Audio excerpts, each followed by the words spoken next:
Փոսալցման աշխատանքների վերաբերյալ պարոն Թևոսյան, խնդրեմ ներկայացնեք ինչա արվում, ինչ ծավալ է արվել եւ ինչքան դեռ կա անելու։ Խնդրեմ։ Պարոն քաղաքապետ, ուրբաթ օրվանից սկսել ենք բուն փոսալցման աշխատանքները,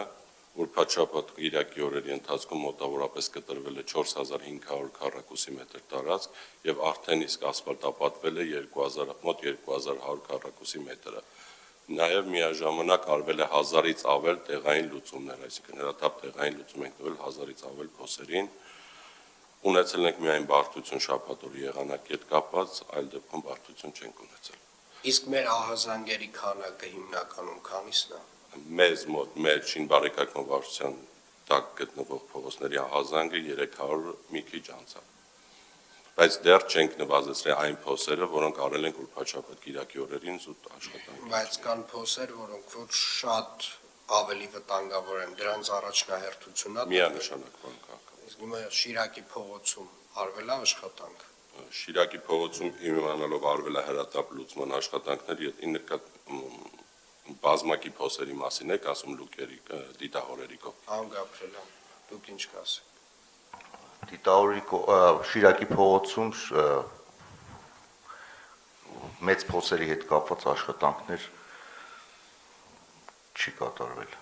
Այս բային չի կատարվել, բայց եթե թույլ տաք, պարոն քաղաքապետ, այսօրվանից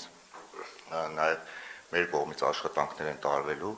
այդ մեծ փոսերը, որ կա, լցնենք, որպեսզի հետագայում Գաբրելյան, այդ ես ձեզ մի 4 օր առաջ եմ ասել, 3-4 օր առաջ, ինչի նոր տենց հիշեցիք, որ դա պետք է այսօր արվի, էլի։ Իմաստը որն է իմ 3-4 օր առաջ ասելու, այդ ռիսկային հատվածներում աշխատանք անելու, մինչև որ փոսալցումը կգա կհասնի։ Թույլ կտաք։ Խնդրեմ։ Պարոն քաղաքապետ, անկեղծ ասած մենք փորձել ենք փոսալցման աշխատանքներ անել, բայց քանի որ անձրևը հետո եկել է, այդ անձրևը լվացե մեքենաների հետ տարել։ Շատ լավ։ Խնդրում եմ շաբաթվա ընթացքում անընդհատ տեսալուսանկարը հանեք այն ինչ աշխատանք անում եք, ծավալներով, տոկոսայինով օրվա վերջում ես միշտ ստանամ ինչ է կարել, պարոն Թևոսյան։ Ինչքան կա տոկոսայինը, ինչքանն է արվել։ Եղավ։ Ինչքանն է հիմնական արվել, ինչքանն է ժամանակավոր լուծում տրվել։ Եղավ։